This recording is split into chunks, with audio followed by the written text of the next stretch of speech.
আসসালামু আলাইকুম। সম্মানিত দেশ দেশের বাইরে যারা এই মুহূর্তে আমরা ভিডিওটা দেখায় সবার প্রতি আমাদের আন্তরিক ভালোবাসা।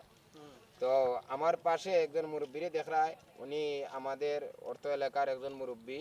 উনি আগে পেশা আছিল উনির গোয়া পারতা ও নাইকল গাছ সাফ করতা।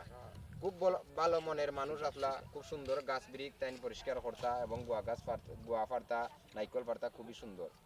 তো উনির একটা ইতিহাস হইল গিয়া যে উনি জমাদার বাড়ির একজন মানুষ, কন্যা সাফির সাফর আংফির মঞ্জিল যে কন্যা সাফিরের বংশধর আপন বাতিজা। তো উনির মাথাতে একটু সমস্যা কি এখন বর্তমানে কি ব্রেইনও সমস্যা হচ্ছে। আমরা সকলের কাছে বলবো যে দোয়া করো তাই যাতে সুস্থ হইয়া আবার আমরা এই মাঝে ফিরে আসতে পারেন, সুন্দরভাবে যাতে চলতে পারে নাকি। তো কন্যা সাফির যিনি আল্লাহর অলি, তিনি আমরা যতটুকু জানি। আর তাইনের একটা ইতিহাস হইল, তাইনের এক গাছও আমরা শুনছি মহিমুরব্বীর মুখো যে সাপ লাগি নাইকল ফারা দেয় না। তো তাইন ইটা কিতা কইয়া বিলে গাছে উঠনের পরে বিলে হাফ বিলে দৌড়ি আলামছে বিলে বিষাদর হাফ হল। তো গাছ থাকি এটা আসলে বাস্তব কাহিনী। আমরা মহিমুরব্বী হলতে মাইচন, যারা মহিমুরব্বী হল জানেন হলেও জানেন।